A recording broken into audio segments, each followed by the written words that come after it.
As-Sunnah, As-Sunnah, As-Sunnah Foundation. As-Sunnah, As-Sunnah, As-Sunnah Foundation. আসসালামু আলাইকুম রহমতুল্লাহি আবরাকাতুহ। আলহামদুলিল্লাহ, আসসালাতু ওয়াসসালামু আলা রাসূলিল্লাহ, বাদ। সুপ্রিয় দর্শক শ্রোতা ভাই বোন, দেশ কিংবা প্রবাস যে যেখান থেকে দেখছেন, আপনাদের সকলকে সাদর আমন্ত্রণ জানাচ্ছি আস-সুন্নাহ ফাউন্ডেশন স্টুডিও থেকে। আপনারা দেখছেন আস-সুন্নাহ ফাউন্ডেশন আয়োজিত সাপ্তাহিক সরাসরি প্রশ্ন উত্তরমূলক অনুষ্ঠান শরীআই সমাধানের 244তম পর্ব। অন্যান্য দিনের মতো আজও ইনশাআল্লাহ তাআলা এই পর্বে আপনাদের সঙ্গে আমরা ঘণ্টা ব্যাপী থাকছে এবং আপনাদের করা জীবন জিজ্ঞাসার উত্তর করেন এবং হাদিসরা আলোকে দেওয়ার চেষ্টা করছি। ওয়ামা তৌফিকি ইল্লা বিল্লাহ। প্রিয় দর্শক, আপনার যে কোনো জিজ্ঞাসা বাংলায় সংক্ষেপে এই পোস্টের মন্তব্যের ঘরে লিখুন। আমরা ইনশাআল্লাহ আপনার প্রশ্ন উত্তর দেওয়ার আপ্রাণ চেষ্টা অব্যাহত রাখব। আপনারা আমাদের এই লাইভ অনুষ্ঠানটি দেখতে পাচ্ছেন আমাদের ভেরিফাইড ফেসবুক পেজে, আমাদের ভেরিফাইড ইউটিউব চ্যানেলে এবং সেই সাথে আস-সুন্নাহ ফাউন্ডেশনের ভেরিফাইড ফেসবুক পেজ এবং ইউটিউব চ্যানেল সহ অন্যান্য পেজ ও চ্যানেলসমূহ একযোগে। প্রিয় দর্শক, আস-সুন্নাহ ফাউন্ডেশনের কোনো আপডেট থাকলে সাধারণত লাইভের শুরুতে আমরা সেটি আপনাদেরকে জানিয়ে থাকি। তারই ধারাবাহিকতায় আজকে আপনাদেরকে যে আপডেটটি আমরা জানাতে পারি তা হলো প্রলয়ঙ্কারী যে বন্যা ফেনী, কুমিল্লা, লক্ষ্মীপুর এবং আশপাশের জেলাগুলোতে হয়েছে সেটির পুনর্বাসন কার্যক্রম ফাউন্ডেশন শুরু করেছে এবং সেখানে পরীক্ষামূলকভাবে 2টি ঘর তৈরি করা হয়েছে এবং এই ঘরগুলোর উপর ভিত্তি করে আমরা ইনশাআল্লাহ বিদিনিল্লাহ পরবর্তীতে 1500 ঘর নির্মাণ করার জন্য ইনশাআল্লাহ বিদিনিল্লাহ টেন্ডার দিতে যাচ্ছি। সেই সাথে কৃষিকাজে ক্ষতিগ্রস্ত, আংশিকভাবে ঘরে ক্ষতিগ্রস্ত বা অন্যান্যভাবে ক্ষতিগ্রস্তদের মধ্যেও আমরা ব্যাপকভাবে পুনর্বাসন কার্যক্রম পরিচালনা করতে যাচ্ছি। সব মিলিয়ে প্রায় 71,25 লক্ষ টাকা আমরা এই খাতে ব্যয় করতে যাচ্ছি। এই খাতে ব্যয়ের যে প্রক্রিয়া সেটি ইতিমধ্যে শুরু হয়ে গেছে। গত 2 দিনে প্রায় 2 কোটি টাকার কাছাকাছি মোবাইল ব্যাংকিংয়ের মাধ্যমে উপকারভোগীদের কাছে আমরা পাঠিয়ে দিয়েছি এবং এটা চলমান আছে প্রতিদিন ইনশাআল্লাহ তাআলা। চলুন তাহলে আমরা এবার প্রশ্নোত্তর আলোকিত ভবনে প্রবেশ করি। আমি অনেকগুলো প্রশ্ন দেখতে পাচ্ছি আমার সামনে। সালমা আক্তার লিখেছেন, ঊর্ধ্বতন কর্মকর্তা যদি তার অধস্তনের সাথে কথায় কথায় খারাপ আচরণ করেন, তার জন্য আল্লাহর শাস্তি কি? প্রতিষ্ঠানের ঊর্ধ্বতন কর্মকর্তাদের অধস্তনের প্রতি কেমন আচরণ করা উচিত? কোরআন সুন্নাহর ব্যাপারে কি উপদেশ দেয়? বোন সালমা, আল্লাহ রাব্বুল আলামিন এমনিতেই সাধারণভাবেই ইমানদারদেরকে উত্তম আচরণকারী হতে বলেছেন। ইমানদারের আচার আচরণ, ইমানদারের আখলাক হতে হবে সবচেয়ে সুন্দর, সুমধুর এবং বিনম্রতায় ভরা। ইমানদার তিনি যদি রূঢ় আচরণ করেন, তার আচরণ যদি খারাপ করেন, কথায় কথায় যদি আচরণ খারাপ করেন, তাহলে সেক্ষেত্রে তিনি ভালো মুসলিম কখনো হতে পারবেন না। আল্লাহ তাআলার কাছে কিয়ামতের ময়দানে যে ভালো কাজ সবচেয়ে বেশি ভারী হবে সেটি হলো বান্দার সুন্দর আচরণ। আর অধীনস্থ যারা, কাছের লোক যারা, তাদের প্রতি সুন্দর আচরণ করবার হক তাদের আরও বেশি। অর্থাৎ কাছের লোক হওয়ার কারণে তাদের প্রতি ভালো আচরণ করার কর্তব্যটা আরও জোরালো হয়ে ওঠে আমাদের উপরে। অতএব এরকম যারা রূঢ় আচরণ করেন কথায় কথায় এবং অনবরত খারাপ ব্যবহার করতে থাকেন অধীনস্থদের প্রতি, নিঃসন্দেহে তারা খারাপ আচরণের অধিকারী এবং খারাপ আচরণের অধিকারী মানুষ কখন আল্লাহর প্রিয় পাত্র হতে পারে না, ভালো মুসলিম হতে পারে না। আখিরাতের যাত্রায় সাফল্যের পথ তাদের জন্য বড় কঠিন। অতএব এই জায়গাটাতে তাদের আল্লাহকে ভয় করা উচিত এবং নিজেদের আখলাককে সুন্দর করা উচিত। আল্লাহ রাব্বুল আলামিন আমাদের সবাইকে আমাদের আখলাককে সুন্দর করার তৌফিক দান করুন। সংবাদ মাধ্যমে প্রকাশিত হয়েছে সৌদি আরব স্কুলে 9,000 মিউজিক শিক্ষক নিয়োগ দিচ্ছে। বিষয়টাকে কিভাবে দেখেন? সৌদি আরবের কোনো ইস্যু বিশেষ করে গোটা পৃথিবীর মুসলমানদের কাছে গুরুত্বপূর্ণ, কারণ মক্কা এবং মদিনার কারণে, হারামাইনের কারণে, মসজিদুল হারাম এবং মসজিদুল নবীর কারণে যে সৌদি আরবের প্রতি আমাদের বিশেষ টান আকর্ষণ রয়েছে। সেখানে আমরা যাই, নিজেদের গাঁটটা খরচ করে সেখানে আমরা হজ উমরা করি, সে টাকা সেখানে যে খরচ করি, এটি দিনের কারণে আমাদের ইমানের টানে। অতএব সেই জায়গায় যদি ইসলাম বিরোধী কোনো কিছু হয়, তার জন্য ইমানদার হিসাবে, মুসলমান হিসাবে আমাদের হৃদয় রক্তক্ষরণ হয়। এই ঘটনা নিঃসন্দেহে ইসলামী শরিয়ার দৃষ্টিকোণ থেকে একটি গর্হিত কাজ এবং এ ধরনের গর্হিত কাজে ইসলামের যে আতুরঘর, ইসলামের যে জন্মস্থান, কোরআন নাজিলের যে জায়গা, কোরআন নাজিলের এই মাটিতে এ ধরনের ইসলাম বিরোধী এবং ইসলামের সাথে সাংঘর্ষিক, নবী সাল্লাল্লাহু আলাইহি ওয়াসাল্লাম যে এই মিউজিক্যাল ইনস্ট্রুমেন্টগুলোকে এগুলোকে থামাবার জন্য তিনি এসেছেন বয়সলি আকসরাল মাজামির যে হাদিসে তিনি বলেছেন, তার মাটিতে তাকে কেন্দ্র করে যে সৌদি আরবের মর্যাদার জায়গাটা, সেখানে এ ধরনের আয়োজন যে নবী সাল্লাল্লাহু আলাইহি সাল্লামের নিষেধাজ্ঞাকে উপেক্ষা করে তার আদর্শ বিরোধী জিনিসকে তার বুকের উপরে প্রতিষ্ঠা করা সন্দেহাতীতভাবে গর্হিত কাজ, জঘন্য কাজ। আমরা অবশ্যই সৌদি প্রশাসনকে, সৌদি সরকারকে বলবো যে এ ধরনের জঘন্য কাজ যেন তারা না করেন। সে দেশের সাধারণ মানুষ যারা আছেন আমরা জানি যে তারা আসলে এগুলোকে পছন্দ করেন না, কিন্তু তাদের এগুলোর বিরুদ্ধে কথা বলবার মতো সে শক্তি বা সামর্থ্য তাদের নেই, সে সুযোগ তাদের জন্য রাখা হয়নি। আল্লাহকে যেন তারা ভয় করেন, আমরা প্রশাসনকে, সৌদি সরকারকে সেটি বলবো, এবং আল্লাহর কাছে চলে যেতে হবে। পৃথিবীটা আমাদের বসবাসের জন্য খুবই সীমিত সময় আল্লাহ তারা নির্ধারণ করে দিয়েছেন, বিধায় এর মধ্যে এমন কিছু কাজ করা দরকার যার কারণে আমরা আল্লাহর প্রিয়পাত্র হব এবং আমরা ভালো কিছু রেখে যেতে পারবো। নিশ্চয়ই এর মধ্য দিয়ে আমাদের ভবিষ্যৎ প্রজন্মকে আমরা ভালো কিছু দিয়ে যাচ্ছি, ব্যাপারটা কিন্তু তা হবে না, বরং অ্যাজ এ মুসলিম তাদেরকে ইসলামের ট্র্যাক থেকে আমরা সরিয়ে দিচ্ছি, তাকওয়ার ট্র্যাক থেকে সরিয়ে দিচ্ছি, যার কারণে আল্লাহর কাছে অবশ্যই এর জন্য দায়ী থাকতে হবে।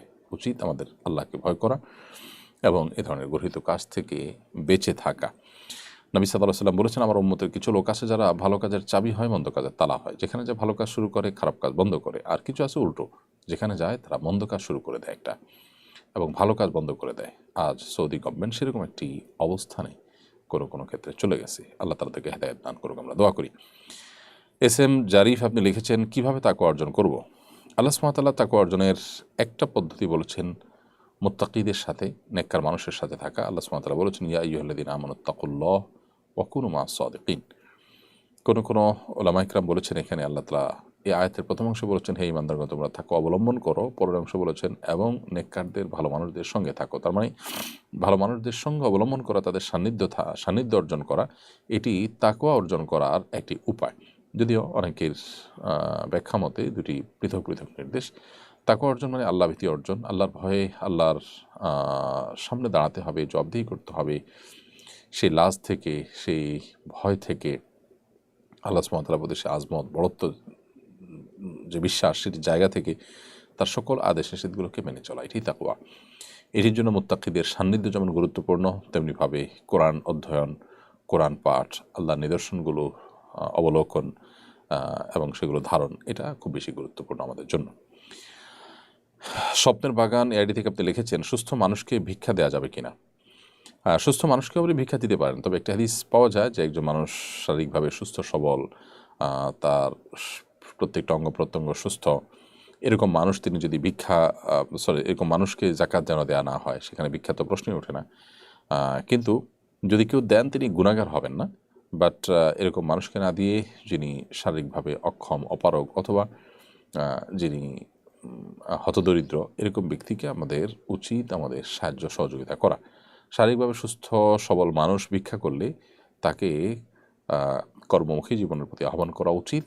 তাকে ভিক্ষার পথ বাদ দিয়ে কাজের পথে যেন তিনি পা বাড়ান, সেজন্য তাকে নসিহা করা উচিত, অনুরোধ করা উচিত। হ্যাঁ, অবশ্যই অ্যাজ এ ভিক্ষুক তিনি একজন যাঞ্চাকারী, একজন প্রার্থনাকারী হিসেবে তাকে ধমক দেওয়া বা তার সাথে রূঢ় আচরণ করা উচিত নয়। আল্লাহ সুবহানাহু ওয়া তাআলা বলেছেন, আম্মা সাইলা ফালা তানহার, যে ভিখারি, যাঞ্চাকারী, তাদেরকে তোমরা ধমক দিবে না। অথবা আমরা তাদেরকে ধমক দিব না, ব্যবহার খারাপ করবো না, কিন্তু তাদেরকে অবশ্যই বলবো, আল্লাহ তোমাকে সুস্থ সবল করেছেন, তোমার ভিক্ষা না করে, হাত না পেতে মানুষের কাছে তোমার হাত দিয়ে, পা দিয়ে কাজ করা উচিত, এবং কোনো কাজকে ছোটো মনে করা উচিত নয়। এবং কাজ করে যে উপার্জন হবে সেটা অল্প হলেও সেটা সম্মানের, সেটা বরকতের, সেই শিক্ষা দীক্ষা তাকে দেওয়া দরকার। সিলেটে দ্বিতীয় বিয়ে করার কারণে প্রথম স্ত্রী স্বামীকে খুন করেছেন। একটি জায়েজ কাজের জন্য অতিরিক্ত ঘৃণা পোষণ করা শরীয়তে কীভাবে দেখে? দেখুন, শরীয়ত কীভাবে দেখে তার আগের কথা হলো, আমাদের সমাজে এরকম যে একটা পরিস্থিতি এসেছে বা তৈরি হয়েছে, এটার পেছনের একটি গল্প আছে। সেটি হলো, সেকুলাররা বিশেষ করে তারা একাধিক বিয়েকে খুবই খারাপভাবে চিত্রায়িত করেছে আমাদের সমাজে। এক শ্রেণী মিডিয়া এটাকে এমনভাবে তুলে ধরেছে যেন একাধিক বিবাহ করা এটা খুবই গর্হিত কাজ, এটা খুব জঘন্য কাজ, এটা খুব অন্যায় কাজ। এটাকে এমন ঘৃণ্য কাজ হিসাবে উপস্থাপন করা হচ্ছে, একাধিক বিবাহ করা হলে তাকে রীতিমতো খারাপ মানুষ হিসাবে দেখানো হয়। বিভিন্ন নাটক সিনেমা আমাদের দেশে তৈরি হয়েছে বেশ আগে থেকেই, যেগুলোতে একাধিক বিবাহকারী মানুষকে লম্পট, সমাজের খারাপ মানুষ হিসেবে দেখানো হয়। তো এগুলো মূলত নবী করিম সাল্লাল্লাহু আলাইহি ওয়াসাল্লামের চরিত্রকে কালিমা লাগাবার যে সুদূর প্রসারী অপপ্রয়াস, তারই অংশ।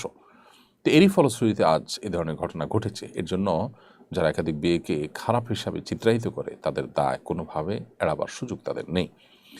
সেই সাথে আমাদের উচিত, মা বোনরা যারা আছেন, যে নিজের প্রবৃত্তির পূজা না করে আল্লাহ রাব্বুল আলামিনের দেওয়া বিধানের প্রতি বিশ্বাস এবং আস্থা রাখা।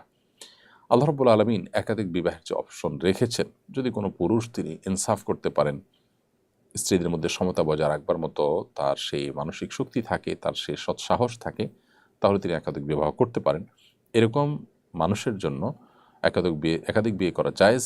সেরকম একাধিক বিয়ে জায়েজ ব্যক্তি যদি বিবাহ করেন, তাহলে সেক্ষেত্রে স্ত্রী এভাবে তার জেদের প্রকাশ করা কোনো অবস্থাতে উচিত নয়। এটি আল্লাহর বিধানের প্রতি অনাস্থা প্রকাশ সামিল, যা ঈমান হারা হওয়ার কারণ হতে পারে।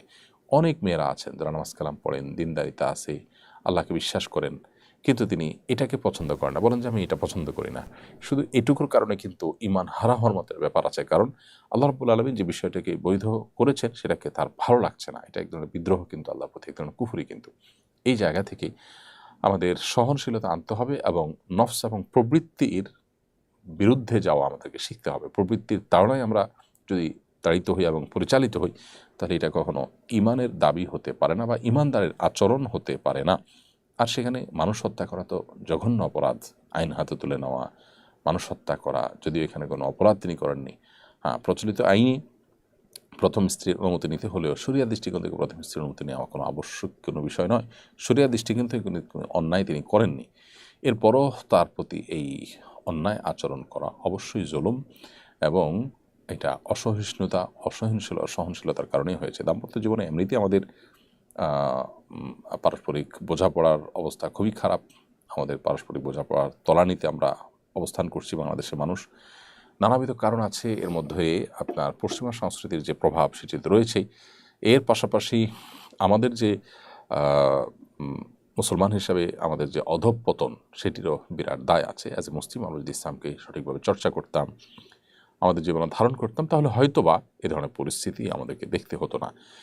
এই ঘটনাগুলো ইঙ্গিত করে বারবার যে আমাদের সংশোধন প্রয়োজন, পরিশুদ্ধি প্রয়োজন, আমাদের আত্মশুদ্ধির প্রয়োজন, আমাদের নিজেদেরকে এবং কোরআন এবং সুন্নাহর কাছাকাছি আনা দরকার, এবং নিজেদের সংশোধনের জন্য নানামুখী উদ্যোগ নেওয়া দরকার। সমাজে ব্যাধি যখন চরম আকারে চলে যায়, কিছু সিমটম দেখে সেটি বোঝা যায়। এই ঘটনা তারই একটি।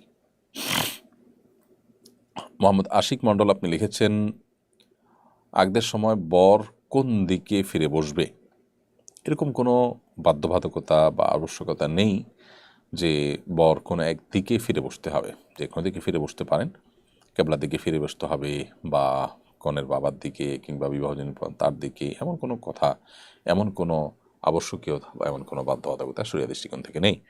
শামসুদ্দোহা সাজু লিখেছেন, ইমামের পিছনে নামাজ আদায় করলে কি তাকবীর দিতে হয়? ইমামের পিছনে যদি আপনি নামাজ আদায় করেন, তবু আপনি তাকবীর, নামাজের উঠা বসার যে তাকবীরগুলো, আল্লাহু আকবার, সামি আল্লাহু লিমান হামিদা যখন পড়লাম, তখন রব্বানা ওয়া লাকাল হামদ, এগুলো আপনাকে পড়তে হবে। তাকবীর ইমামের সাথে সাথে মুক্তাদিকেও দিতে হবে। তবে রুকু থেকে ওঠার সময় ইমাম সামি আল্লাহু লিমান হামিদা বলবে, তখন মুক্তাদি রব্বানা ওয়া লাকাল হামদ বলবে। কারণ নবী করিম সাল্লাল্লাহু আলাইহি ওয়াসাল্লাম বলেছেন, ইযা ক্বালাল ইমাম সামি আল্লাহু লিমান হামিদা কুলু রব্বানা ওয়া লাকাল হামদ। ইমাম যখন সামি আল্লাহু লিমান হামিদা বলবে, তখন তোমরা রব্বানা লাকাল হামদ বলবে। বাইতুল মুকাররমে ইসলামী বইমেলা হচ্ছে। বইমেলা থেকে আপনার প্রত্যাশা কি? অন্যান্য বছরের মতো এবারও কি আপনি মেলায় আসবেন? এলে কবে আসবেন? বাইতুল মুকাররমে বইমেলা এবার শুরু হয়েছে কিছুটা বিলম্বে, যেখানে রবিউল আউয়াল মাসে হওয়ার কথা ছিল। নতুন সরকার এবং নানা চ্যালেঞ্জের কারণে সময়মতো মেলা হয়ে ওঠেনি, কিন্তু সুখের বিষয়, আনন্দের বিষয় হলো আলহামদুলিল্লাহ অবশেষে মেলা হচ্ছে। বইমেলার মধ্য দিয়ে ইসলামের সঠিক বার্তা, সুন্দরের বাণী মানুষের কাছে পৌঁছে যাবে। এটি নিঃসন্দেহে একটি চমৎকার উদ্যোগ, ভালো উদ্যোগ। সেই সাথে এবারের বইমেলার একটা বিশেষ ভালো দিক হলো যে এবারের মেলা একটু বড় আয়তনে, বড় জায়গায় হয়েছে। সন্দেহাতীতভাবে সেটিও আরেকটি ভালো জিনিস। সেই জায়গা থেকে এ মেলার আমি উন্নতি, অগ্রগতি কামনা করি। এ মেলার সাফল্য আমি প্রত্যাশা করি, আশা করি। এ মেলা আমাদের মধ্যে জ্ঞানের আলোকে ছড়িয়ে দেখ, সেই আশাবাদ আমি ব্যক্ত করছি। আর সেই সাথে অন্যান্য বছর আমি মেলায় গেলেও এই বছর মেলা যাওয়াটা আমার জন্য মনে হচ্ছে একটু চ্যালেঞ্জিং হতে পারে, নানা কারণে। হয়তোবা সময় আমি বের করতে পারি কিনা, যদি সুযোগ হয় এ সপ্তাহের কোনো একদিনই হয়তো মেলায় আসার চেষ্টা করব, যদি সুযোগ হয় ইনশাআল্লাহ তাআলা। এরপরে দুহাজান খান আপনি এডি থেকে লিখেছেন, গর্ভাবস্থায় স্ত্রী ও স্বামীর করণীয় বর্জনীয় একটু বলবেন। আমার স্বামী নামাজ পড়ে, তবে ইসলাম সম্পর্কে বিশদ কোনো ধারণা নেই। তার হেদায়েতের দোয়া করবেন, আমাদের অনাগত সন্তানের জন্য দোয়া করবেন। অবশ্যই বোন, আল্লাহ রাব্বুল আলামিন আপনার স্বামীকে হেদায়েত দান করুন, তাকে পরিপূর্ণ দ্বীনের প্রতি আসার তৌফিক দান করুন। আল্লাহর অনুগত বান্দা হিসাবে আল্লাহ তাআলা তাকে কবুল করুন, আমরা দোয়া করি। সেই সাথে গর্ভাবস্থায় একজন নারীর জন্য স্পেশাল কোনো বিশেষ কোনো আমল কোরআন বা হাদিসে আছে বলে আমার জানা নেই। তবে অভিজ্ঞতার আলোকে অনেক উলামা ইকরাম পরামর্শ দিয়ে থাকেন, এটা জাস্ট পরামর্শ, যে এই সময়গুলোতে স্পেশালি গুনাহ থেকে বাঁচার চেষ্টা করা, কারণ গর্ভস্থ সন্তানের মধ্যে সেটার প্রভাব পড়ে মায়ের আচার আচরণ কাজ কারবারের। সেই সাথে কোরআন কারীমের তেলাওয়াত শোনা, তেলাওয়াত করা, নেক আমল করা, এগুলোর একটা প্রভাব, অর্থাৎ পজিটিভ প্রভাব সন্তানের উপরে পড়ে।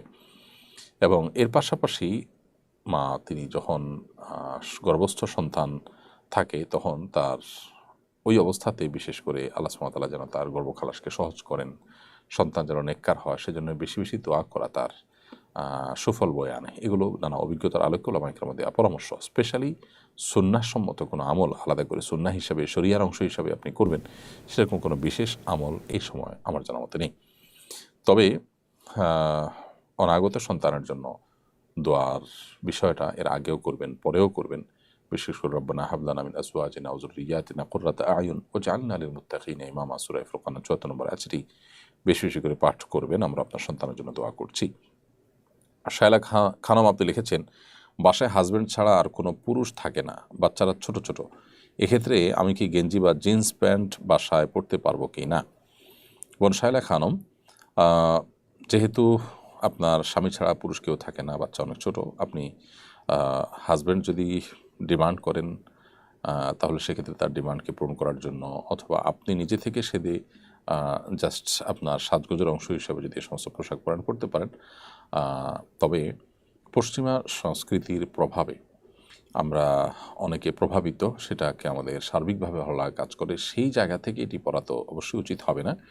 বাট এটি যেহেতু হারাম নয়, আপনি আপনার স্বামী সহ বাসা যখন একান্তে থাকবেন তখন পোশাকের ক্ষেত্রে শরিয়ার বিশেষ কোনো বাইন্ডিংস যেহেতু নেই, অতএব সেই জায়গা থেকে এটা আপনি অবশ্যই পড়তে পারবেন। রাজধানী বসুন্ধরা আবাসিক এলাকায় কল্পনা নামের এক গৃহকর্মীকে নির্যাতন করা হয়েছে, তার 4টি দাঁত ভেঙে ফেলা হয়েছে, শরীরে আয়রনের সেঁক দেওয়া হয়েছে।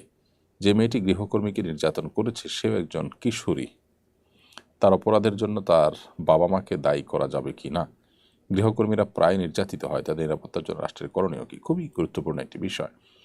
দুর্ভাগ্যজনক, আমাদের দেশে গৃহকর্মী যারা থাকেন তাদের প্রতি নানা রকমের টর্চার হয়ে থাকে। এখনও পর্যন্ত অনেক পরিবারে গৃহকর্মী বা এই ধরনের মানুষদেরকে নিজেরা যে সোফায় বসেন সে সোফায় বসলে দর্শনীয় মনে করা হয়। শীতের দিনে একটি কিশোরী মেয়ে, তাকে ফ্লোরে বসে থাকতে দেখা যায় বিভিন্ন বাসা বাড়িতে। খুবই দুর্ভাগ্যজনক একটি বিষয়। নবী করিম সাল্লাল্লাহু আলাইহি সাল্লাম বারবার করে সতর্ক করেছেন আমাদেরকে যে আমাদের অধীনস্থ যারা থাকেন, কাজের লোক থাকেন, অভাবী লোক থাকেন, তাদের প্রতি যেন আমরা দায়িত্বশীল আচরণ করি। তিনি বলেছেন, ইখওয়ানুকুম খাওয়ালুকুম, তোমাদের যারা ভাই তারাই তোমাদের অধীনস্থ। অর্থাৎ যে মানুষগুলো অধীনস্থ সে মানুষগুলোকে নবী সাল্লাল্লাহু আলাইহি ওয়াসাল্লাম, এরা তোমাদের ভাই। আগে তোমাদের তাদের সাথে মানে ভ্রাতৃত্বের যে বন্ধন সেটি তোমরা আগে মাথায় রাখো, এর পাশাপাশি তোমরা তারা তোমাদের অধীনস্থ যে সে বিষয়টি তোমরা ভাবো। তাহলে সেক্ষেত্রে তাদের প্রতি আচরণ করার ক্ষেত্রে তোমাদের যে জুলুম, সেই জুলুম থেকে তোমরা বেঁচে থাকতে পারবে। নবী সাল্লাল্লাহু আলাইহি ওয়াসাল্লাম তো এও বলেছেন যে তোমরা যা খাও তা থেকে তাদেরকে খাওয়াও, তোমরা যা পরিধান করো তা থেকে তাদেরকে পরিধান করো। তার মানে এক্ষেত্রে কোনো বৈষম্য করিও না। সেক্ষেত্রে তাদের প্রতি সেটার জায়গা বরং জুলুম করা। আপনি কি নিজের সন্তানের 4টি দাঁত ফেলে দিতে পারবেন এভাবে? আপনি কি তার গায়ে আয়রনের সেঁক দিতে পারবেন? সন্দেহাতীতভাবে এগুলো জুলুমের চরম সীমা। এগুলোর বিরুদ্ধে কঠোর আইন এবং আইনের শক্ত প্রয়োগ দরকার এবং দৃষ্টান্তমূলক শাস্তি দরকার। দুর্ভাগ্যজনক বিষয় হলো, গৃহকর্মীদের প্রতি নির্যাতনের চিত্র প্রায় দেখা গেলেও শোনা গেলেও এই সমস্ত অপকর্মের হোতা যারা, তাদের প্রতি কোনো শাস্তি কার্যকর করা হয়েছে দৃষ্টান্তমূলক, অ্যালার্ম হওয়ার মতো, অন্যদেরকে সবাইকে সতর্ক করার মতো কোনো শাস্তি কার্যকর করা হয়েছে, সেরকম ঘটনা কিন্তু সচরাচর শুনতে পাওয়া যায় না। যার কারণে এই ধরনের ঘটনা কিন্তু থামছে না, অনবরত চলছে। যে কিশোরী এই জুলুমের শিকার হয়েছেন, আল্লাহ তালা তার কষ্টগুলো দূর করে দিন, তাকে আল্লাহ তালা সবরের তৌফিক দান করুন, তার পরিবারকে আল্লাহ তালা সবরের তৌফিক দান করুন। সেই সাথে তাকে যদি অন্য তার বয়সী আর কিশোরী এরকম জুলুম করে থাকে, নিশ্চয়ই সেই কিশোরীর বাপ মার দায় সেখানে আছে। কারণ এই কিশোরী এভাবে তার প্রতি নির্যাতন করেছে, বাপ মা নিশ্চয়ই সেটি দেখেছেন বা জানতে পেরেছেন তাদের ইনিশিয়েটিভ কী ছিল, তাদের পদক্ষেপ কী ছিল। এবং এর আগে নানা সময়ে যখন এই মেয়ের উপর নির্যাতন হয়েছে, বিভিন্ন পত্রিকা মারফত আমরা দেখলাম যে অনেক আগে থেকে চলমান আছে, তখন নিশ্চয়ই বাবা মার চোখে সেটি পড়েছে, বিধায় তাদের সেখানে উদ্যোগী হওয়া উচিত ছিল। আল্লাহর কাছে তাদের দায় তারা কোনোভাবে এড়াতে পারে না। তালিকাতে ব্যবহারকারী এই আইডি থেকে আপনি লিখেছেন, আমি একজন বড় আলেম হতে চাই, কিন্তু আমি আরবি ইবারত পড়তে পারি না, নাহু সরফ বুঝি না, আমার কি করণীয়? দেখুন, বড় আলেম হওয়ার জন্য তো আপনাকে আরবি বুঝতে হবে। তবে আরবি গ্রামার, ব্যাকরণ যদি আপনার বুঝে না আসে, তো প্রাথমিকভাবে আরবি ভাষা শেখার জন্য এখন অনেকগুলো আধুনিক কোর্স আছে, যে কোর্সগুলো গতানুগতিক বা প্রাচীন যে কোর্সগুলো আছে বা প্রাচীন যে বই পুস্তক কিতাবপত্র আছে সেগুলোর মতো না। কিছুটা পড়তে বেশ ভালো লাগা কাজ করে এবং আপনি স্বাচ্ছন্দ্যে পড়তে পারবেন, এবং কিছুটা আপনার কি বলে এটাকে, রিল্যাক্স অনুভব হবে এবং বোর ফিল হবে না। তো আপনি সেই জন্য আধুনিক এই সমস্ত কোর্সগুলো করতে পারেন, এবং এর স্টার্টিং হিসাবে বা আপনার প্রাথমিক কাজ হিসাবে কোরআনিক অ্যারাবিক, কোরআনের কাস্টমাইজ যে অ্যারাবিক কোর্স আছে সেই কোর্স আপনি করতে পারেন। অনলাইনে অনেকগুলো কোরআনিক অ্যারাবিক কোর্স পাবেন, সেগুলো থেকে আস্তে আস্তে আপনি ফুল অ্যারাবিক কোর্সের দিকে যেতে পারেন। আমার মনে হয় সেটা আপনার জন্য সহায়ক হবে। এরপর আপনি অন্যান্য সাবজেক্টের দিক গেলেন। যদি আপনি মাদ্রাসার শিক্ষার্থী হয়ে থাকেন, তাহলে সেক্ষেত্রে অনেক ওস্তাজ আছেন, অনেক মাদ্রাসা আছে যেখানে আসলে খুব সুন্দর করে বোঝানো হয়, সেখানে ভালো করে যত্ন করে পড়ানো হয়, ছাত্রদের পাঠ আপনার বোধগম্য করে উপস্থাপন করা হয়। সে সমস্ত জায়গায় আপনি ভর্তি হতে পারেন। এবং সব মিলিয়ে কথা হলো, আরবিতে পাণ্ডিত্য অর্জন করা ছাড়া আসলে ভালো কোনো আলেম হওয়া সম্ভবপর নয়। কারণ কোরআন হাদিস যেহেতু আরবিতে, অতএব আরবিতে আপনি ভালো না করলে কোরআন হাদিস আপনি বুঝতে পারবেন না। এমডি শিপাত এআইডি থেকে আপনি লিখেছেন, আমি দুবাই প্রবাসী, ইলেকট্রিক্যাল কাজ করি, একজন ডিপ্লোমাধারী যে কাজ জানে আমিও সে কাজ জানি। আমার কাছে ডিপ্লোমার সার্টিফিকেট নাই, আমি যদি টাকা দিয়ে ওই সার্টিফিকেট কিনি তা জায়েজ হবে কি না? দেখুন, আপনি ডিপ্লোমার যে কাজ করছেন, সার্টিফিকেট না থাকলেই সে কাজ করা আপনার জন্য হারাম হবে না। কিন্তু যদি সেটি চাকরি করার জন্য ডিপ্লোমা পাস হতে হয়, আপনি যদি নকল সার্টিফিকেট উপস্থাপন করে থাকেন, তাহলে আপনি গুনাহের কাজ করেছেন। বাট এখানে যদি সার্টিফিকেট উপস্থাপন করার ব্যাপার না থাকে, আপনার অভিজ্ঞতা দ্বারা আপনি সে কাজ করছেন এমন হয়, তাহলে সেটা জায়েজ হবে। আর যদি আপনি সার্টিফিকেট টাকা দিয়ে কিনে বা অন্যায়ভাবে আপনি নকলভাবে আপনি সেটাকে তৈরি করে তারপরে সেটি সরবরাহ করে চাকরি করেন, তাহলে সেটি একটা প্রতারণা হবে, এবং প্রতারণা করার কবিরা গুনাহে আপনি লিপ্ত হয়েছেন। সেজন্য আল্লাহর কাছে অনুতপ্ত হয়ে ক্ষমা প্রার্থনা করতে হবে। তবে উপার্জন করে যে টাকাটা আপনি পাবেন সেটি হারাম হবে না, কারণ টাকাটা আপনি আপনার পারিশ্রমিকের বিনিময়ে পাচ্ছেন। বৈধ কাজ যদি হয় সেটা আপনার জন্য হালাল হবে, বাট একটি হারাম কাজ করেছেন আপনি এখানে, সেজন্য আল্লাহর কাছে তওবা করতে হবে। সরকার থেকে এখন সকল প্রাথমিক বিদ্যালয়ে গণহারে জরায়ুর টিকা দেওয়া হচ্ছে, এই টিকা গ্রহণ করা জায়েজ হবে কি না? গণহারে জরায়ুর টিকা দেওয়া হচ্ছে, এটি আমি শুনতে পেয়েছি। মৌলিকভাবে টিকা দেওয়া এটা শরীরের দৃষ্টিকোণ থেকে নাজায়েজ কোনো বিষয় নয়। যে কোনো রোগের জন্য আগাম সতর্কবার্তা, রোগ হওয়ার আগে থেকে টিকা গ্রহণ করা, এটি নবী সাল্লাল্লাহু আলাইহি ওয়াসাল্লাম কর্তৃক আজওয়া খেজুর খেলে রোগ থেকে মুক্ত থাকা যায়, সে হাদিসের সাথে মিলে যায়, যার কারণে সেটি জায়েজ আছে মৌলিকভাবে। কিন্তু এই যে জরায়ুর টিকা দেওয়া হচ্ছে, এই টিকায় আসলে কি আছে কি না আছে, সেটার লাভ কি ক্ষতি কি, এগুলো ভালো করে পরীক্ষা নিরীক্ষা করা দরকার। এর আগে কোভিড-19 টিকা যখন আবিষ্কৃত হয়েছে, অনেকটা বাধ্যতামূলকভাবে সে টিকা দেওয়া হয়েছে গোটা বিশ্বের মানুষকে, অথচ বহু গবেষণা পরে প্রমাণ হয়েছে যে টিকা নানাভাবে আমাদের ক্ষতি ডেকে এনেছে এবং বিভিন্ন দিক থেকে মানুষকে ক্ষতিগ্রস্ত করেছে, এবং এর পিছনে বিভিন্ন ষড়যন্ত্র কাজ করছে। বিশেষ করে আমাদের মতো গরিব দেশ যে দেশগুলোকে নিয়ে রীতিমতো খেলা করে উন্নত দেশগুলো, বিশ্বের বড় বড় সংস্থাগুলো, তাদের নানা বাণিজ্যিক টার্গেট যেমন থাকে, নানা ষড়যন্ত্র থাকে, আমাদের মতো এরকম গরিব দেশগুলোকে ঘিরে, আফ্রিকার গরিব দেশগুলো, আমাদের মতো উন্নত দেশগুলোকে ঘিরে তাদের নানা ষড়যন্ত্র থাকে। এই বিষয়টা সাধারণত তারা পুশ করে থাকে এবং এদেশে কিছু এনজিও থাকে, সেগুলো সরকারের মাধ্যমে ইমপ্লিমেন্ট করে থাকে, তাদের বিভিন্ন ফান্ড তহবিল দিয়ে এগুলোকে তারা বাস্তবায়ন করে থাকে। সেই জায়গা থেকে গবেষক যারা আছেন তাদের কর্তব্য যে আমাদের মেয়েদেরকে যে জরায়ুর টিকা দেয়া হচ্ছে সে টিকার লাভ বা ক্ষতির দিক কী আছে কি না আছে, এটার পেছনে কোনো আপনার ফ্যামিলি প্ল্যানিংয়ের যে আপনার ব্যাপার সেখানে সেরকম কোনো টার্গেট এখানে আছে কি না। এমনিতেই সন্তান জন্মের হার কমে যাচ্ছে, বন্ধ্যাত্বের হার বাড়ছে এবং এভাবে যদি চলতে থাকে তাহলে 2-3 দশক পর আমাদের এখানে বড় ধরনের গ্যাপ তৈরি হবে, পরের জেনারেশন এবং আগের জেনারেশনের ভিতরে বিরাট দূরত্ব তৈরি হবে এবং মানুষ জন্মের হার কমে গেলে পৃথিবীর বিভিন্ন উন্নত দেশগুলো যে সাফার করছে সেটি আমরাও করব। তো পৃথিবীতে বুর্জোয়াদের, পৃথিবীর কন্ট্রোলিং পাওয়ারে যারা আছে তাদের অনেক পরিকল্পনা থাকে। তো এই জরায়ুর টিকাটা কেন দেয়া হচ্ছে, যে মুখরোচক কথাগুলো দেওয়া হচ্ছে এর বাইরে আসলে ভেতরের কোনো হিডেন কোনো এজেন্ডা আছে কিনা সেটি সংশ্লিষ্ট মহল, বিশেষ করে মুসলিম যারা গবেষক আছেন তাদের কর্তব্য সেটা তলিয়ে দেখা, যাচাই করে দেখা। এরপরে প্রশ্ন করেছেন মোশাররফ মাহানাজ হক, আপনি লিখেছেন বিভিন্ন ম্যারেজ মিডিয়া পেজে টাকা দিয়ে রেজিস্ট্রেশন করে ছেলে বা মেয়ে দেখে বিয়ে করা যায় আছে কিনা।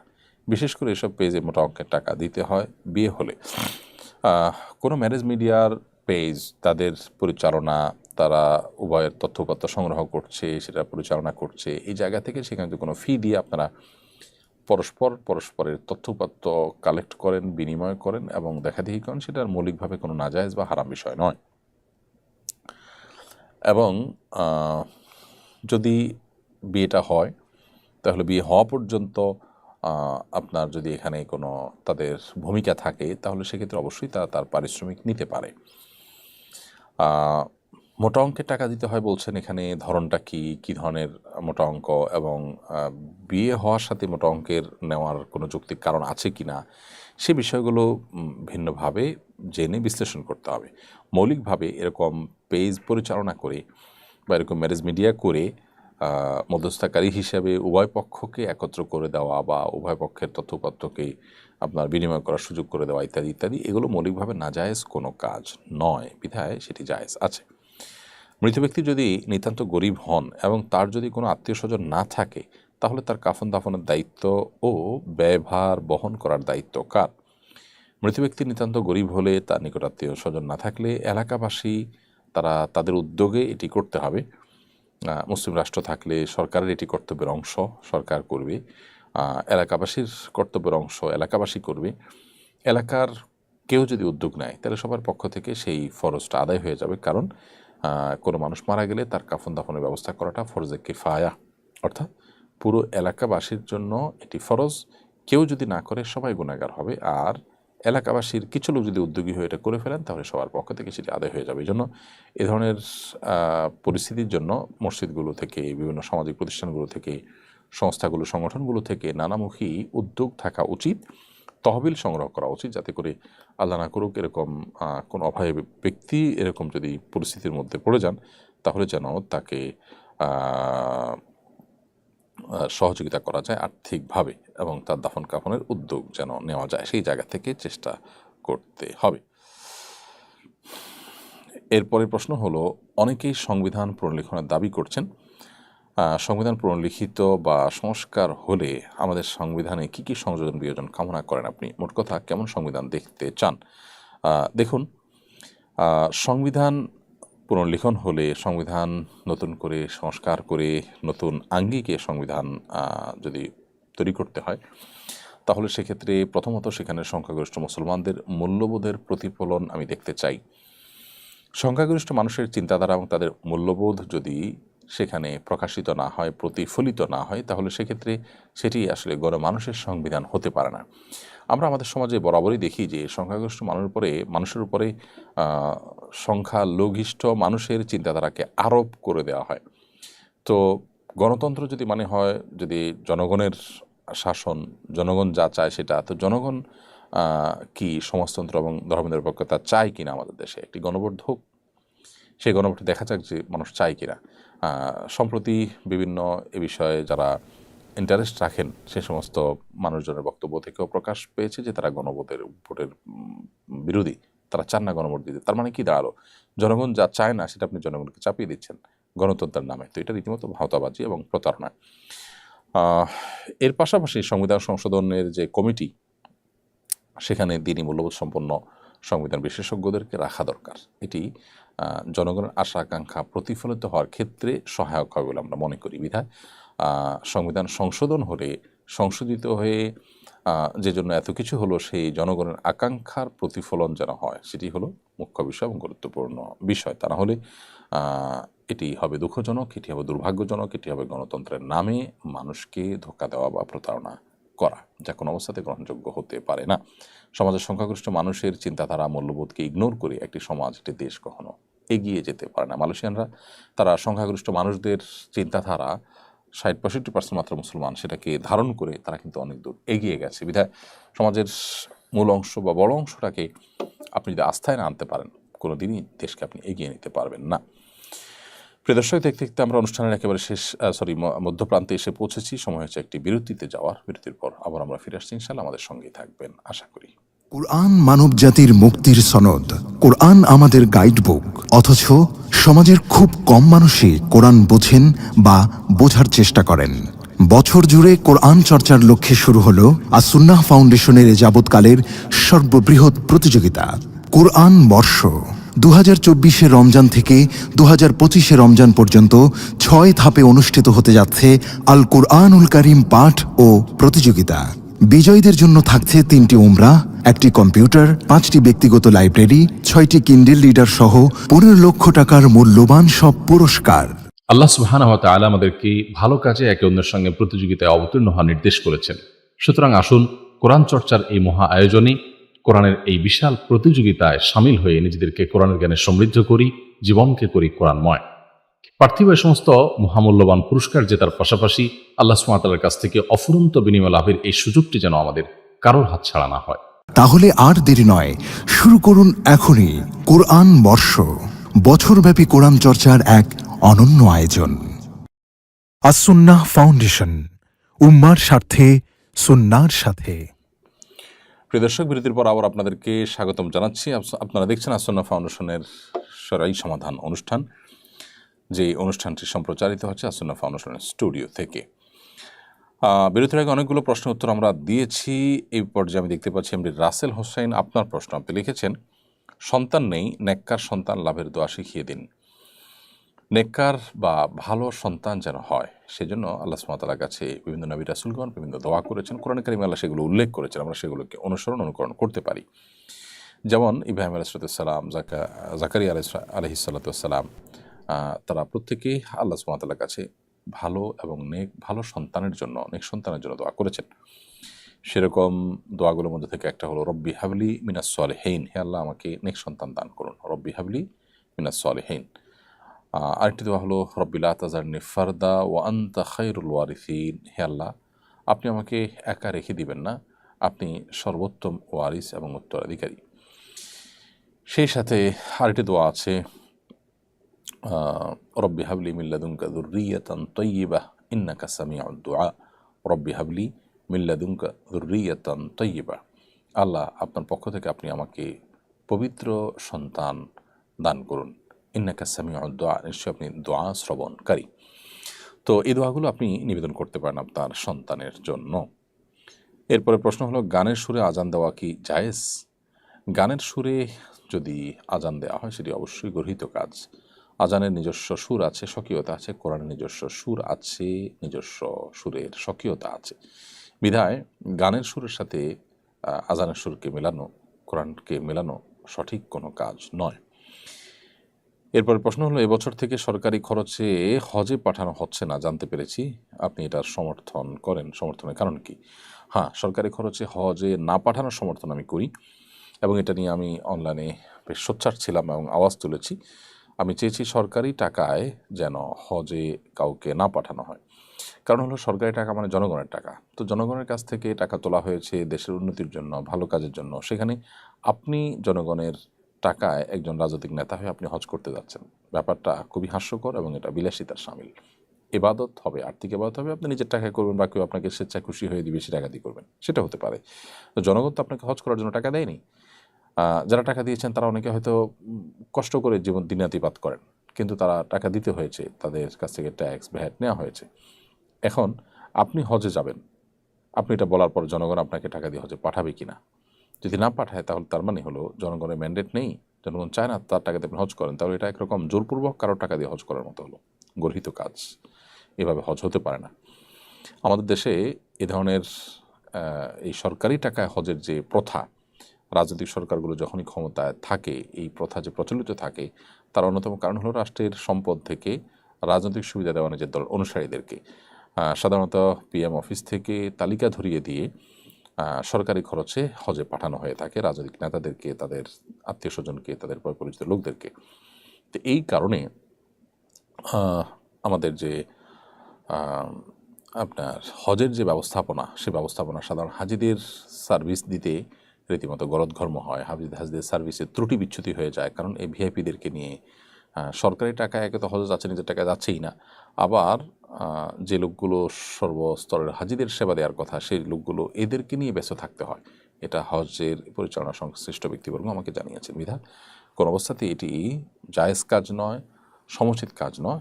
বর্তমানে সরকার সেটিকে বন্ধ করে একটা যুগান্তকারী দৃষ্টান্ত স্থাপন করেছে বলে আমি বিশ্বাস করি, এবং পরবর্তী সরকারগুলো সেগুলো যেন লক্ষ্য রাখেন, সেটি আমাদের প্রত্যাশা হবে। মুশফিকা আক্তার সাথী লিখেছেন, আমার মায়ের জায়গা মায়ের অনুমতি না নিয়ে মামারা দান করে দিলে মায়ের সওয়াব হবে কিনা? আপনার মায়ের জায়গা আপনার মায়ের অনুমতি নিতে হবে যদি মা বেঁচে থাকেন, আর যদি মারা যান তাহলে সেক্ষেত্রে যে জায়গার মালিক আপনার মা, সে জায়গার মালিক তার সন্তানরা হবে। সেখানে তার ভাইরা তার অনুমতি না নিয়ে দান করলে সেটি অবশ্যই গুনাহের কাজ হবে। আর যদি তারা দান করেই দেন, অর্থাৎ এটা অনধিকার চর্চা, তাদের সম্পদে আপনার মামারা যে হস্তক্ষেপ করছেন সেটি অনৈতিক হস্তক্ষেপ হবে। নবী করিম সাল্লাল্লাহু আলাইহি ওয়াসাল্লাম বলেছেন, লা ইয়াহিল্লু মালু ইমরিইন মুসলিমিন ইল্লা বিতিবি নাফসি। কোনো মুসলমানের সম্পদ তার মনের সন্তোষ ছাড়া এটি কোনোভাবেই সেখানে হস্তক্ষেপ করা জায়েজ হবে না।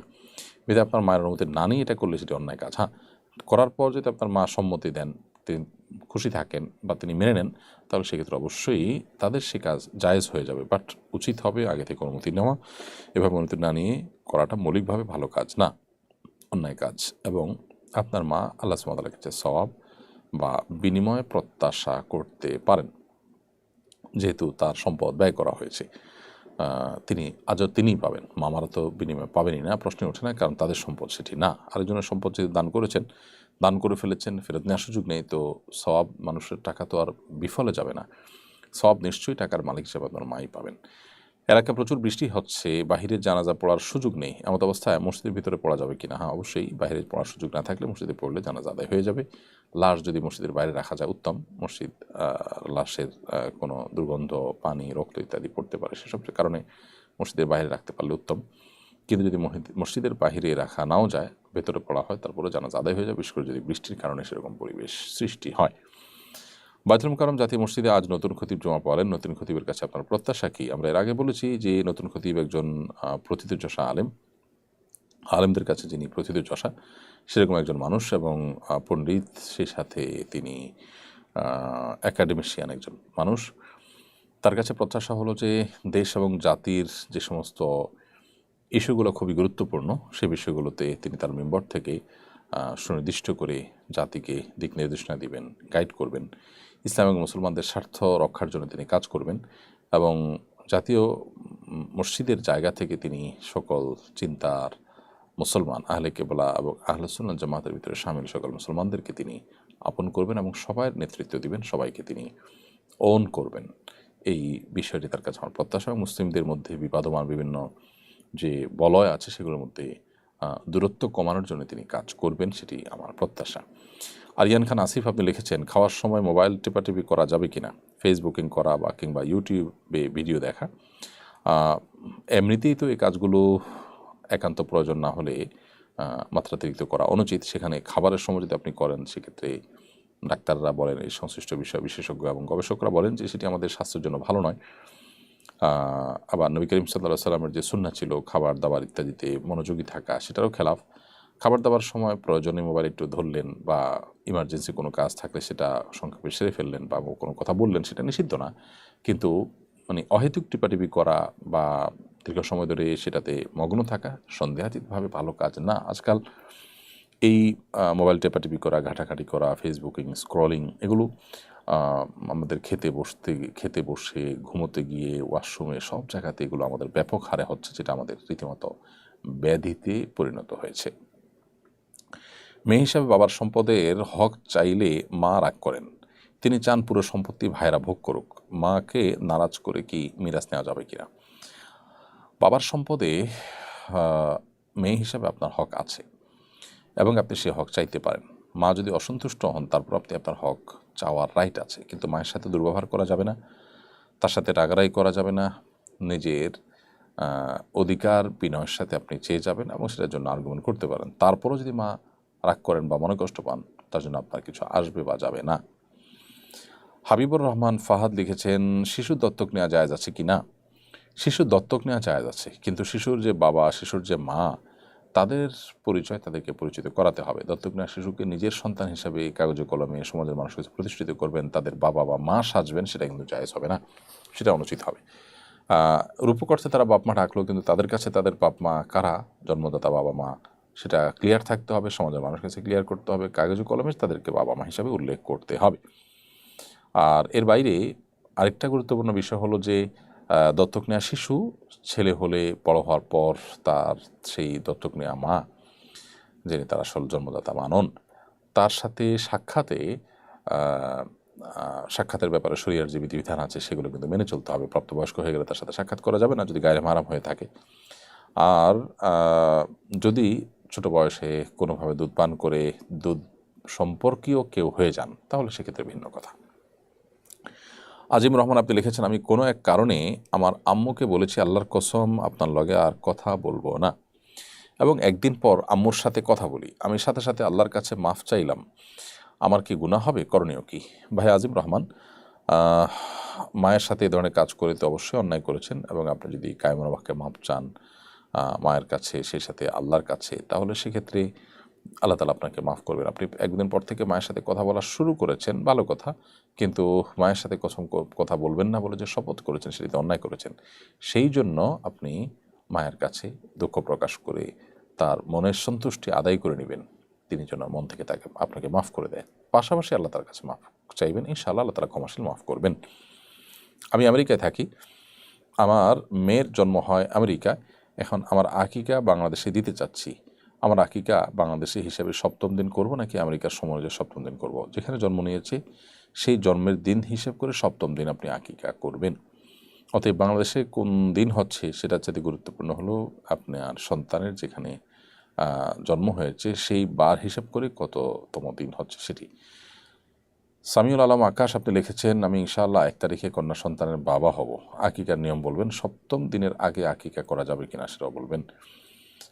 আকিকার নিয়ম হলো, যেহেতু আপনাকে আল্লাহ তাআলা কন্যা সন্তান দিবে বলে আপনি আশা করছেন, যদি কন্যা সন্তানই হয় তাহলে একটি ছাগল আপনি জবাই করবেন।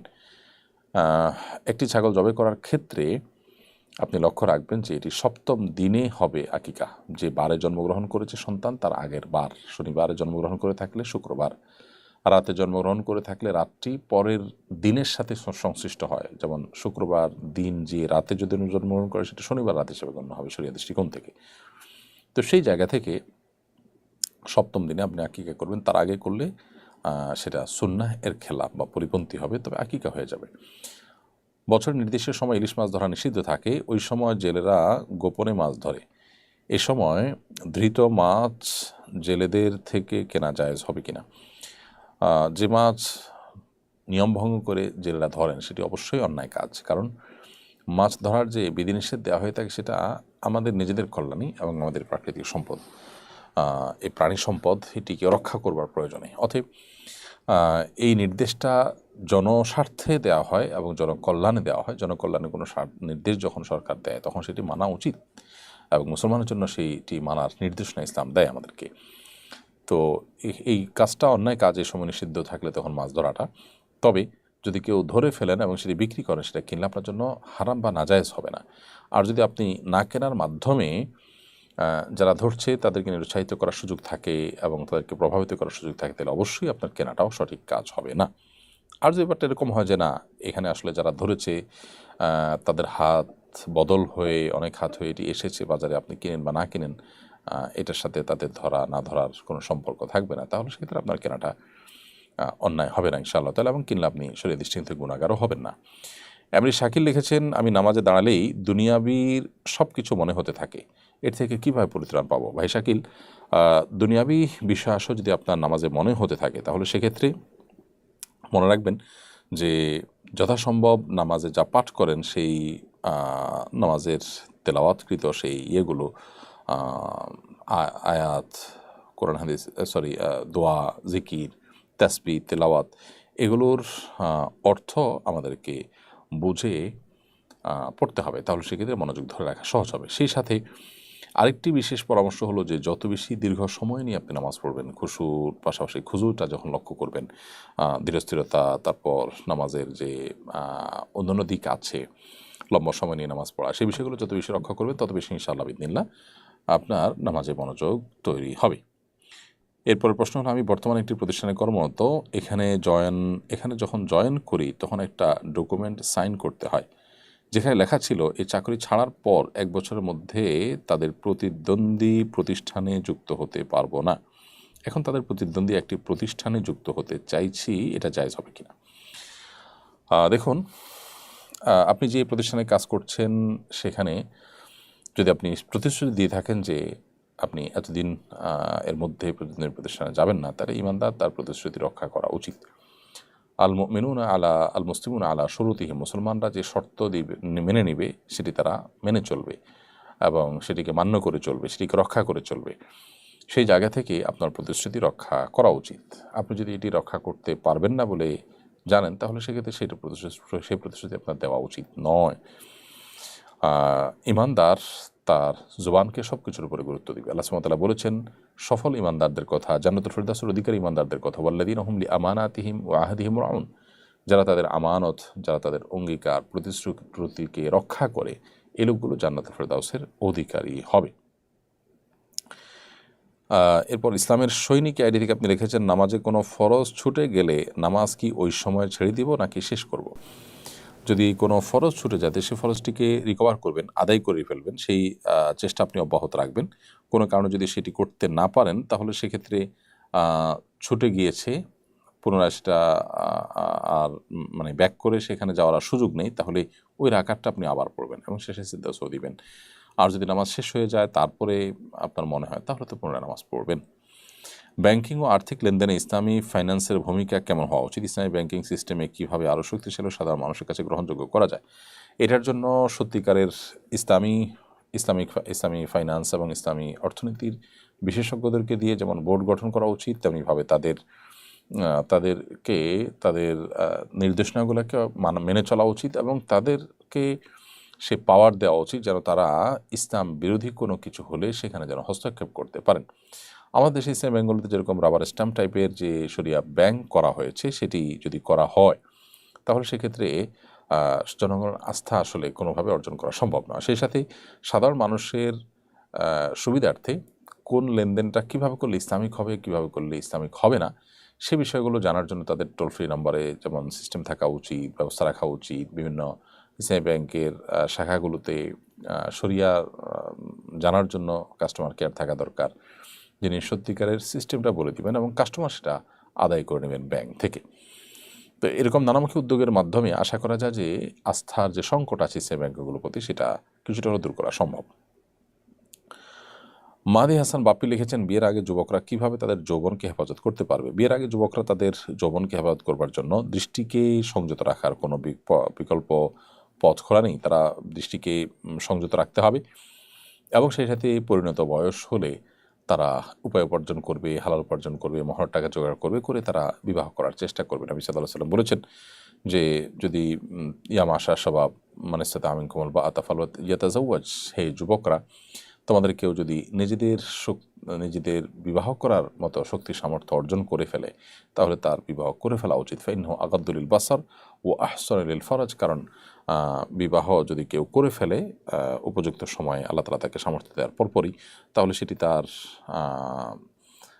দৃষ্টিকে সংরক্ষণ করবে অন্যায় থেকে, হারাম এবং অপাত্রে দৃষ্টিপাত করা থেকে, সেই সাথে তাকে তার ইজ্জতকে, সম্ভ্রমকে, লজ্জাস্থানকে হেফাজত করতে সহায়ক ভূমিকা পালন করবে। সেকুলার প্রতিষ্ঠানে পড়াশোনা করছি, এখানে পড়েও কীভাবে দ্বীনি মূল্যবোধ বজায় রাখতে পারি আপনার সুপরামর্শ কামনা করছি। সেকুলার প্রতিষ্ঠানে পড়াশোনার পাশাপাশি আপনি দ্বীনি মূল্যবোধকে যদি জাগ্রত করে রাখতে চান, এটা খুবই কঠিন একটি কাজ। কারণ দুঃখিত, আমাদের দেশের সেকুলার প্রতিষ্ঠানগুলোতে শিক্ষা সিলেবাস, সেখানকার এনভায়রনমেন্ট, সেখানকার পরিবেশ সব কিছু এমনভাবে গড়ে তোলা হয় যেন সেখানে একজন ধার্মিক বা ধর্মপ্রাণ পরিবারের ছেলে বা মেয়ে তারা তাদের দিনকে রক্ষা করা কঠিন হয়, মহা কঠিন হয়। সেভাবেই সেরকম সেটাকে ডিজাইন করা হয়। এই জন্য এই জায়গা থেকে আপনার এক্সট্রা যথেষ্ট পরিশ্রম করতে হবে আপনার দ্বীনি চেতনা ধরে রাখার জন্য।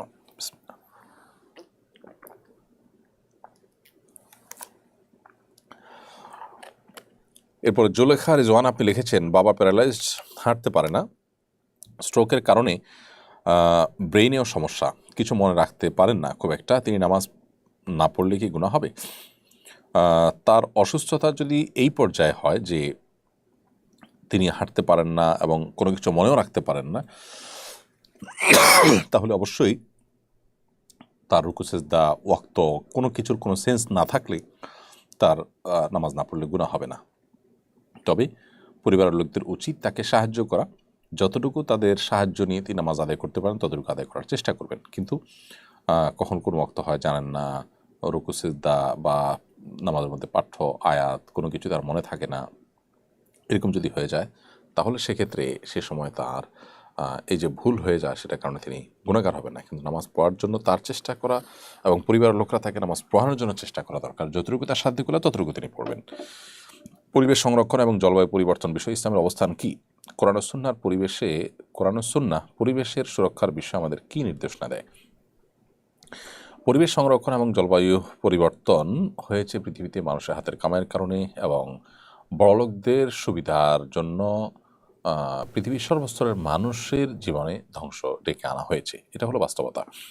অতএব এই ধরনের পরিস্থিতিতে একজন সাধারণ মানুষ হিসাবে, একজন মুসলিম হিসাবে আমরা আমাদের জায়গা থেকে পরিবেশকে সুরক্ষিত রাখবার জন্য নানামুখী উদ্যোগ নেওয়া, বৃক্ষরোপণ করা এবং আরও যে সমস্ত উদ্যোগগুলো আমাদের নেওয়ার মতো আছে সেগুলো আমরা নেব ইনশাআল্লাহ বিদিনিল্লাহ। সেই সাথে এই যে গোটা পৃথিবী একটি দুষ্ট চক্রের হাতে জিম্মি, সোজা কথা, তারা তাদের নিজের সুবিধার জন্য, নিজেদের ব্যবসাকে সম্প্রসারণ করবার জন্য পরিবেশকে নষ্ট করেছে, সেগুলোর বিরুদ্ধে আমাদের সোচ্চার হওয়া দরকার। প্রত্যেকের পরিবেশ নষ্ট করার যে আপনার আয়োজন আছে সেটার বিরুদ্ধে আমাদের প্রত্যেকেরই কম বেশি দায়িত্বশীল ভূমিকা রাখা দরকার। আব্দুল লতিফ আপনি আমাদের ইউটিউব চ্যানেলে লিখেছেন, হারাম রিলেশন থেকে বের হওয়ার জন্য মেয়ের সাথে কথা যদি না বলি, মেয়ে কান্নাকাটি করে, তাতে কি আমার গুনাহ হবে? না, মোটেই না। বরং আপনি কেউ কাঁদুক আর হাসুক, আপনি অন্যায় থেকে বিরত থাকবেন। আপনি অন্যায় থেকে বিরত থাকাটা আপনার কর্তব্য। কে কাঁদলো বা কে হাসলো সেটাতে আপনার আসলে তেমন কিছু যায় বা আসে না। তো একজন মুসলমান হিসাবে আপনি অন্যায় থেকে বেঁচে থাকবেন। আমরা অনেকেই অবৈধ সম্পর্ক হয়ে গেলে মনে করি যে এটা ছেড়ে দিলে তিনি মনোকষ্ট পাবেন, তার সাথে প্রতিশ্রুতি রক্ষা করার বরখেলাপ হবে। এটা আসলে ভুল কথা। কারণ হলো কোনো মানুষ তিনি তার জায়গা থেকে তিনি কোনো অন্যায় প্রতিশ্রুতি যদি দেন তো সেটা রক্ষা করা জরুরি না। আপনি কারোর সাথে কাউকে হত্যা করার কাজে সামিল হবেন বলে প্রতিশ্রুতি দিয়েছেন, তো সেটা রক্ষা করা আপনার জন্য আবশ্যক নয়, বরং সেটা ভঙ্গ করা আপনার জন্য আবশ্যক হবে। শাকিল ইসলাম আপনি লিখেছেন, আমার বাবার আচরণ অনেক খারাপ, তিনি কারো কথা শোনেন না, অনেক ঘাটতেড়া, তার আচরণের পরিবারের সবাই অতিষ্ঠ। আমরা ভাবছি তাকে কোনো ডে কেয়ারে দিব, এটা করা উচিত হবে কিনা প্লিজ বলবেন। না ভাই, এটা করা আপনাদের উচিত হবে না, বরং বাবার এই আহ, বাবার এই আচরণের যে কারণে যে কষ্ট হয় আপনাদের, সেটাকে আপনারা সবরের সাথে মেনে নেওয়ার চেষ্টা করবেন, সেটি আপনাদের করা উচিত। বাবা যদি আপনাদের সাথে অন্যায় আচরণ করে বা আপনাদের কষ্টের কারণ হয়, তারপরেও আপনাদেরকে পরম ধৈর্য ধারণ করার চেষ্টা করতে হবে। জান্নাত আসলে এমনি এমনিতে আল্লাহর কাছে আশা করা যাবে না। জান্নাতের জন্য তো আমাদেরকে কিছু করতে হবে। অনন্ত অসীমকালে জান্নাত পাবো, অথচ এটুকু কষ্ট আমরা হজম করব না, তা কী করে হয়? জীবনে কোথাও কারোর অধীনে চাকরি করলে সামান্য কিছু টাকার বিনিময়ে আমরা কত কষ্ট সহ্য করি। সেখানে নিজের বাবা, যিনি জন্ম দিয়েছেন, যিনি খাইয়ে পরিয়ে বড় করেছেন, আজকে বৃদ্ধ বয়সে তিনি অসুস্থতার কারণে, বয়সের কারণে, নানা কারণে তিনি পাগলামো করছেন, বাড়াবাড়ি করছেন, আমরা ধৈর্য ধারণ করব। কিন্তু ইসলামী শরীয়তের দৃষ্টিকোণ থেকে একজন সন্তান তিনি বাবাকে ঘর থেকে বের করে আরেকজনের কাছে রেখে আসবেন শুধুমাত্র নিজে ভালো থাকার জন্য, এটা কোনো অবস্থাতে তার জন্য উচিত হবে না। জান্নাতুল মাওয়া আপনি আমাদের ইউটিউব চ্যানেলে লিখেছেন, কিছু ব্যক্তির মৃত্যুর পর তার চেহারার মধ্যে মুচকি হাসি থাকে, এটা দ্বারা তিনি জান্নাতি সেটা ইঙ্গিত করে কিনা? অনেক ক্ষেত্রে সেটা ইঙ্গিত করে, কিন্তু এটি নিশ্চিত কোনো বিষয় নয়। তসলিমা ইতি আপনি লিখেছেন, স্বামী স্ত্রীর মধ্যে ভালোবাসা বৃদ্ধির কোনো আমল থাকলে জানাবেন। সন্তান যাতে সুসন্তান হয় তার জন্য কি আমল রয়েছে? স্বামী স্ত্রী পরস্পরের ভালোবাসা বৃদ্ধির জন্য একে অন্যকে উপহার ও প্রঢৌকন দিবেন। নবী করিম সাল্লাল্লাহু আলাইহি ওয়াসাল্লাম বলেছেন, তোমরা একে অন্যকে ভালোবাসা না হলে, পরস্পরের মধ্যে সম্প্রীতি তৈরি না হলে ভালো মুসলমান হতে পারবে না। এরপর তিনি বলেছেন যে আলা আদুল্লুকুম আলা মা আলা আদুল্লুকুম আলা শাইইন ইদা জাআলতুমুহু ইদা ফাআলতুমুহু তাহাবাবতুম আও কামা ক্বাল।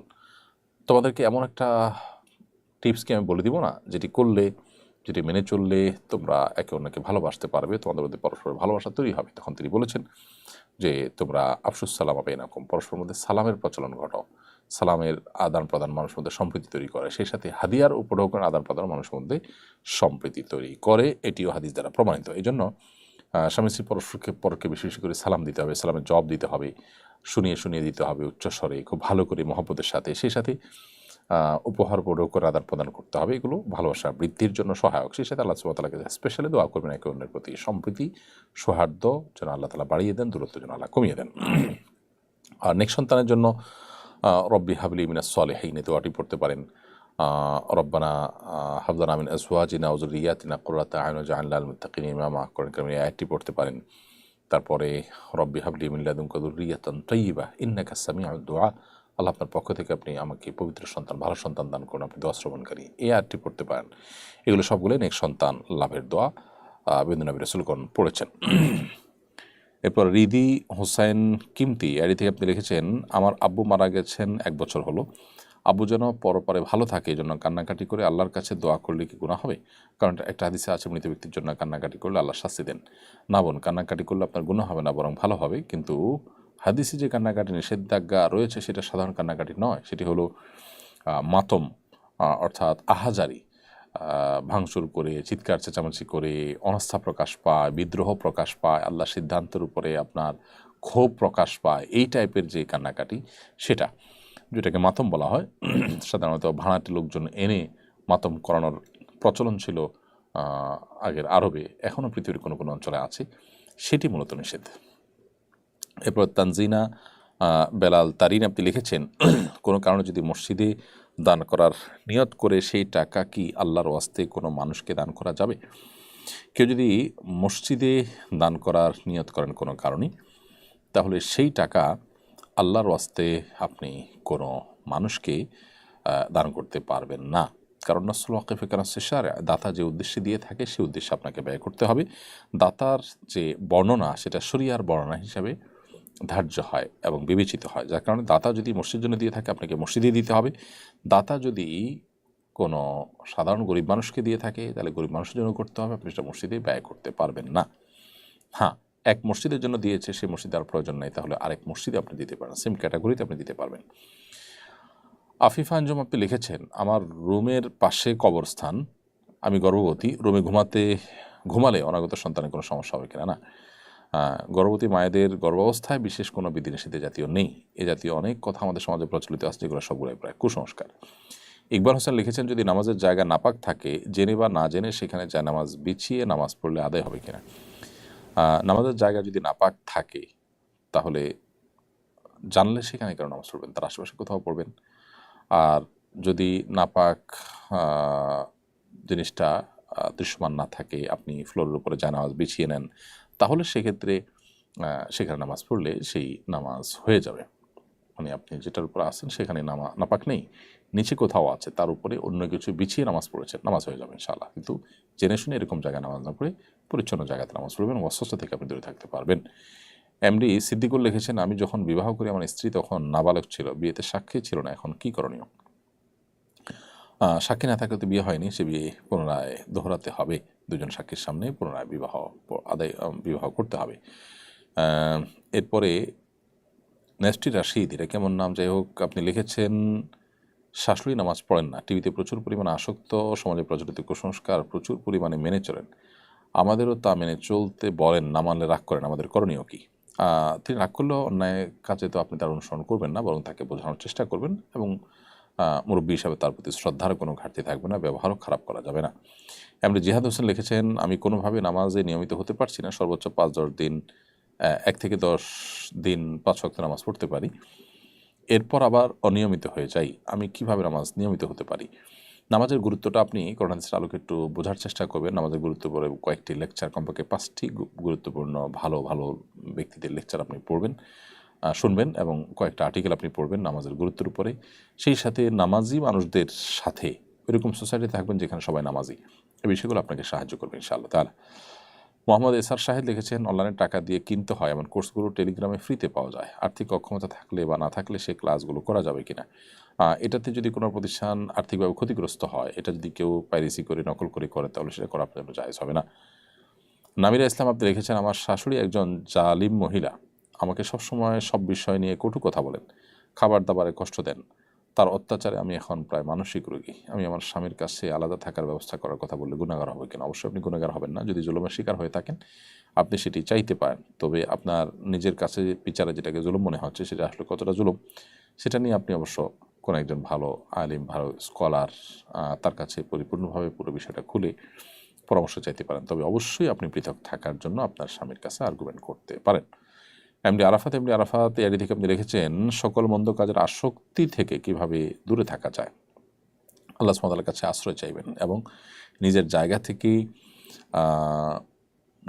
থেকে নিজের বিরুদ্ধে সংগ্রাম করার চেষ্টা চালাবেন। মানুষ চাইলে পারে না, আসলে এমন কিছু নেই, সেই মানসিকতা দরকার। আপনি মন্দ কাজ থেকে বাঁচার জন্য সিরিয়াসনেস দরকার, সেটা যদি আপনার মধ্যে থাকে তাহলে এটা অসম্ভব নয় এখান থেকে দূরে থাকাটা। হোসেন আলী লিখেছেন, চ্যানেল পড়ুয়া কোনো ব্যক্তি যদি দিনের পথে ফিরে আসতে এবং বিশেষ করে একজন দায়ী হতে চায় তাহলে তার জন্য উত্তম সিলেবাস কেমন হতে পারে? আপনি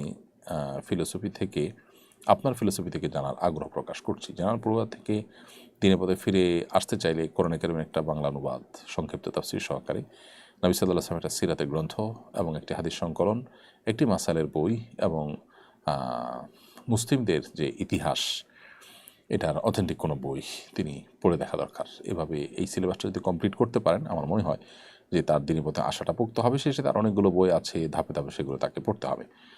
আফজালি আইডি থেকে আপনি লিখেছেন, গাজাবাসীদের জুলুমের ব্যাপারে তেমন কিছু বলেন না কেন?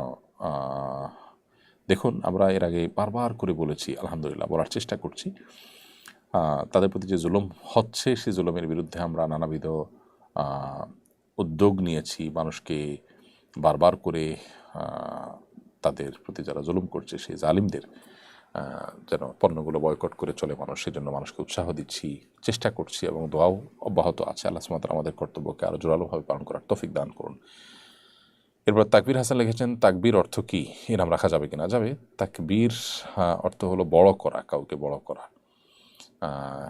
বা কোনো কিছুকে বড় করা, এটা তাকবীর শব্দের অর্থ।